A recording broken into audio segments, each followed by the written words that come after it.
Welcome to the Shema podcast, the podcast for the perplexed, where Torah insights intertwined through personal stories as well as interviews with leading Torah scholars demonstrate the empowering qualities of Torah and mitzvot. For more great Torah learning through Torch, the Torah Outreach Center of Houston, go to torchweb.org. Now to the show.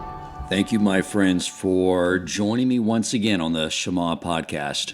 You know, we've talked in the past about how the written Torah is the story of creation, and creation's still going on. It's a 6,000-year process, which means we are living in the Torah.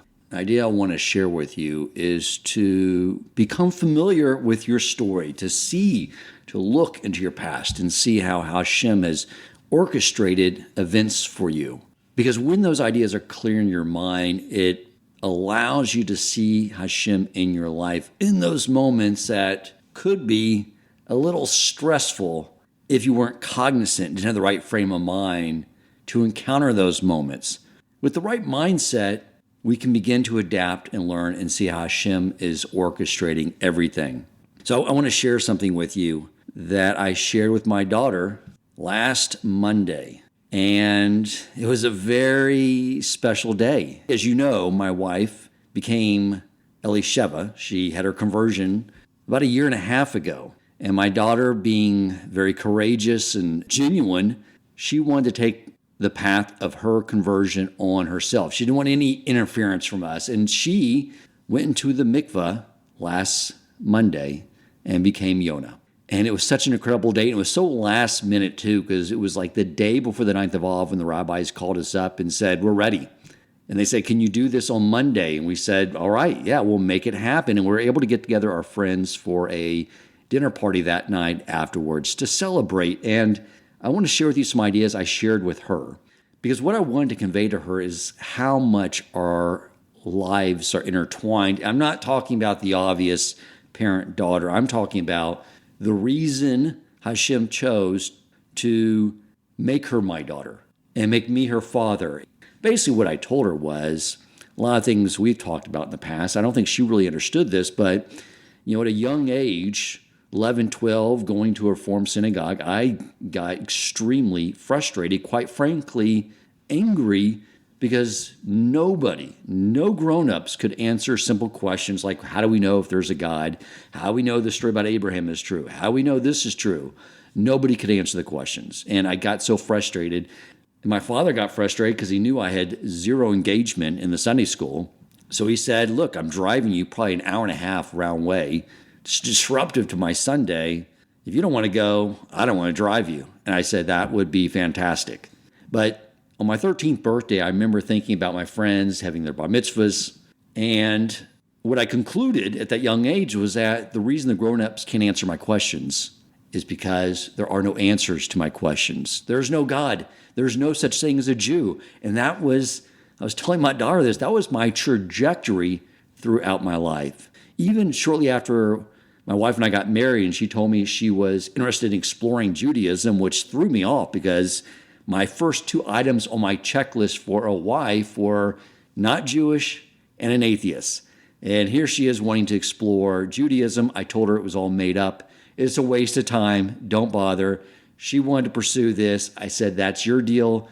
I want nothing to do with it. But what changed is when she came into the world, because when I was holding her as an infant, I remember thinking that I wanted this world to offer more to her than just finding a profession, to make a living, so you can enjoy the comforts and the pleasures of this world until you eventually die.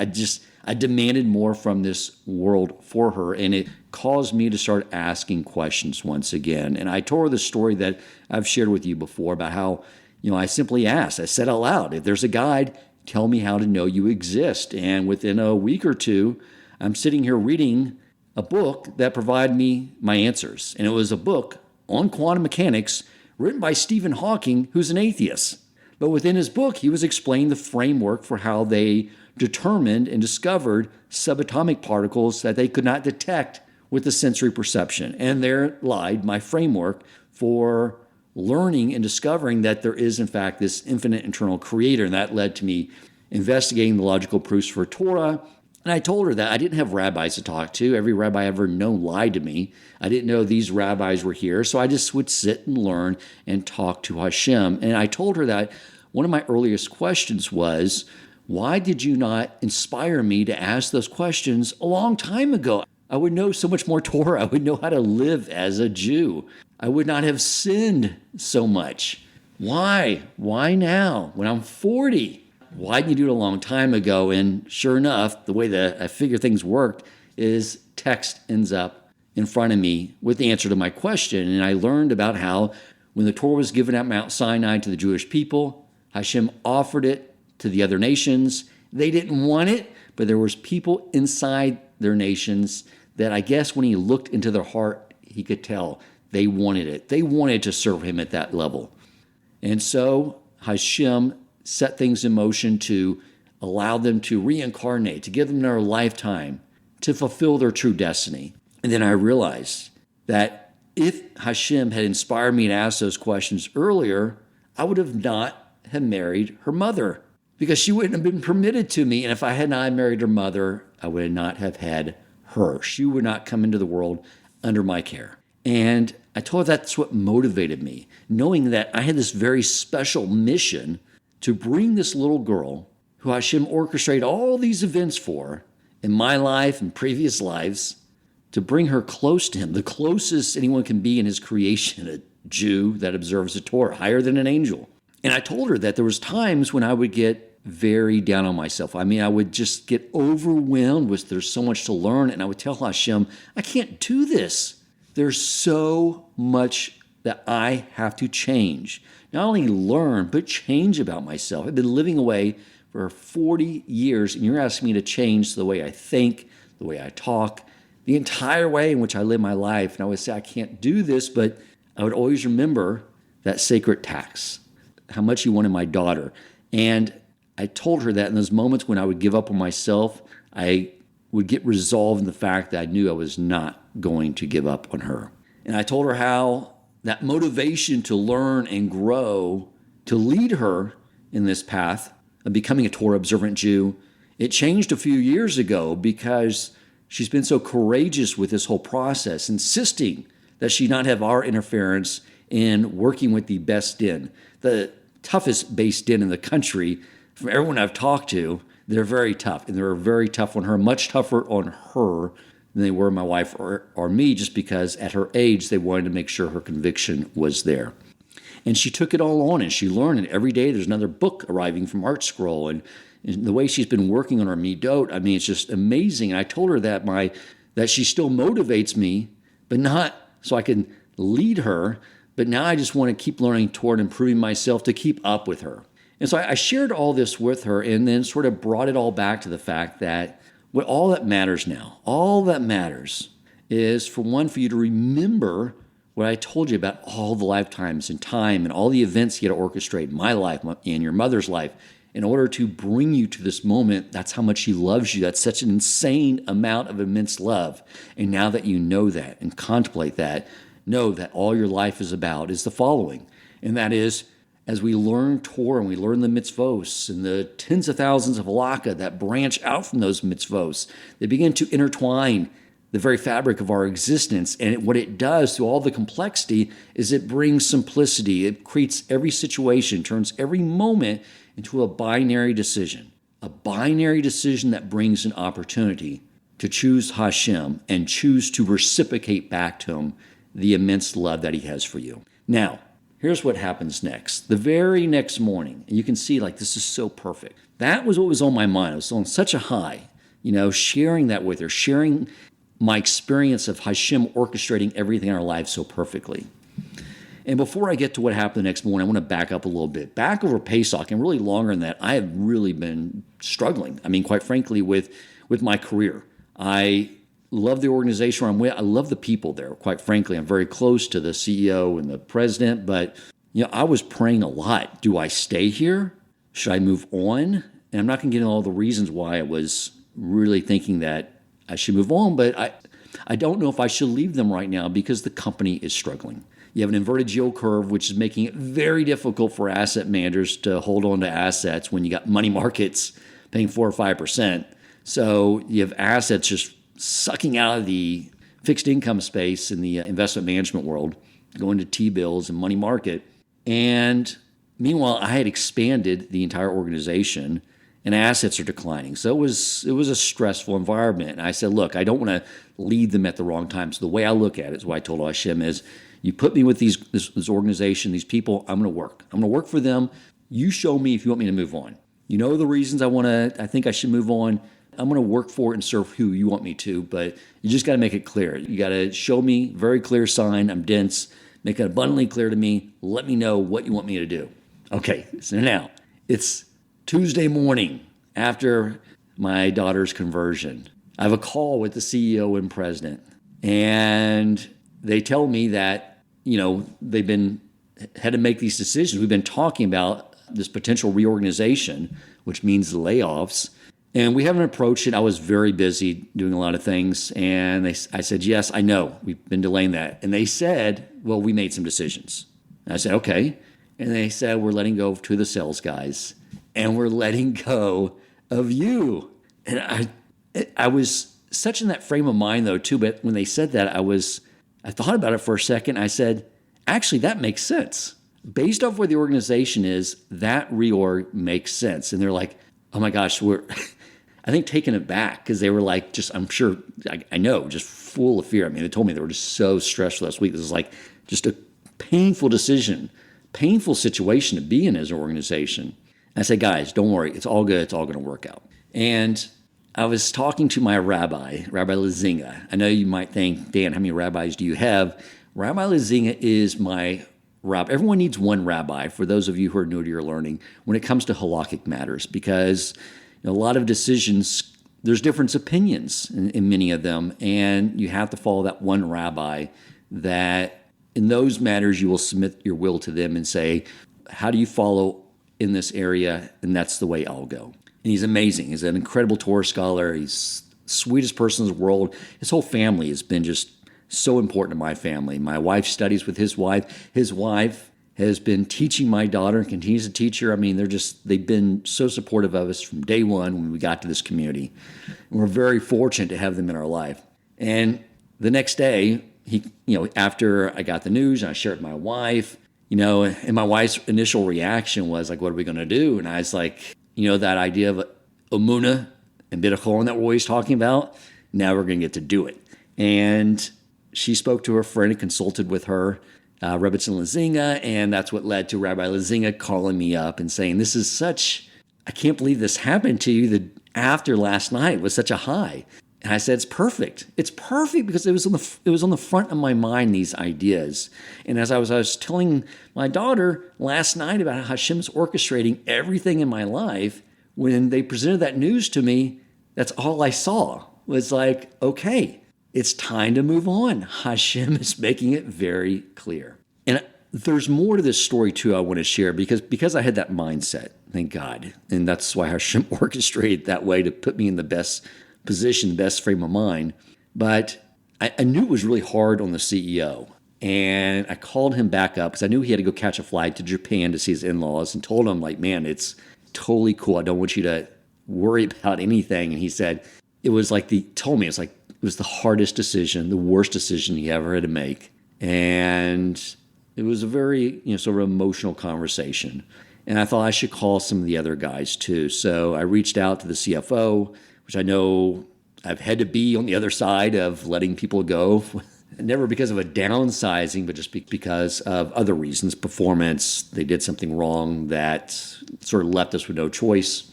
Always those moments would get him distraught.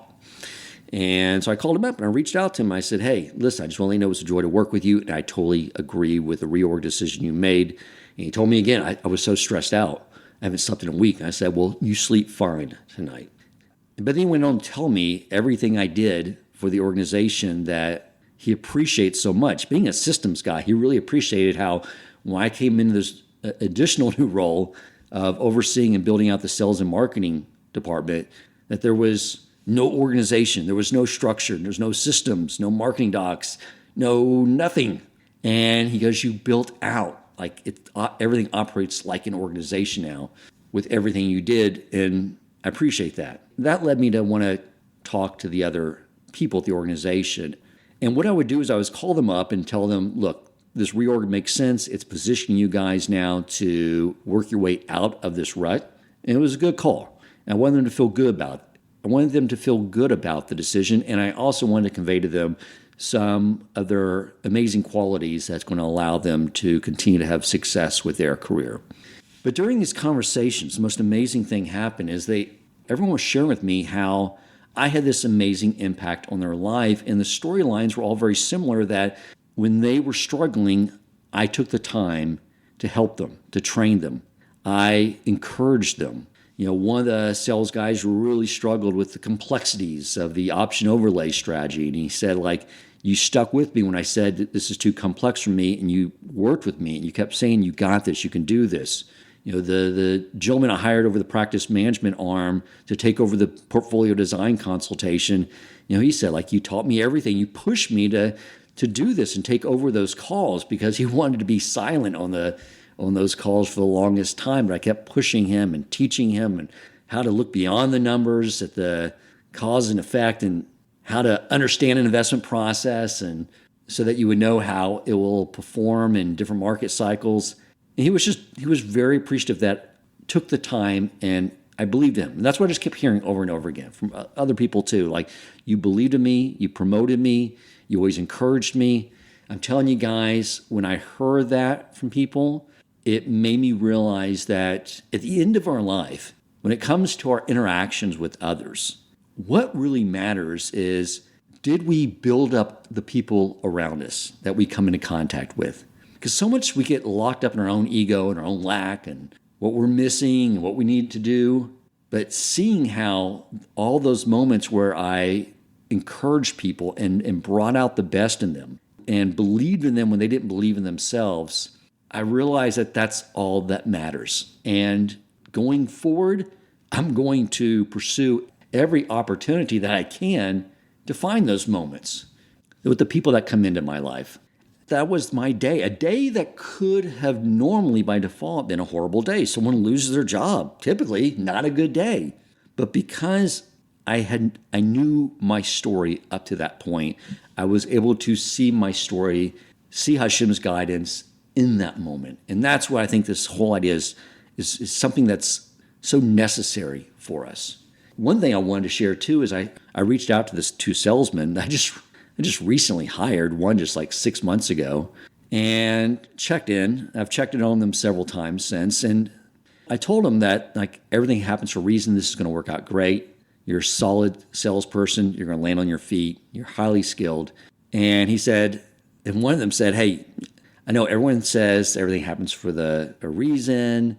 And I know you believe in God, Dan, but quite frankly, if there was a God that was really orchestrating everything for the best, then why would babies get cancer? That's what he said to me. And of course, I'm thinking okay, I don't think he's really wanting me to answer that, because first it would entail me studying a book by Ram Kal on how and why Hashem built the system and brings souls into the world and why it's for and what's the ultimate outcome of the whole creation that he built. Obviously, I didn't have time to do that. He didn't really want me to go through that. But it just made me appreciate, we should all appreciate that we have Torah. I mean, the fact that I'm looking around at my library and I realize okay, I need to maybe, now that I got more time for study, incorporate some more text into my daily study. I have this amazing book called Beis Halevi on Bitachon, and it's so incredible. The first thing I was struggling with was my role in finding a new career opportunity versus Torah study. How should I break up my day now?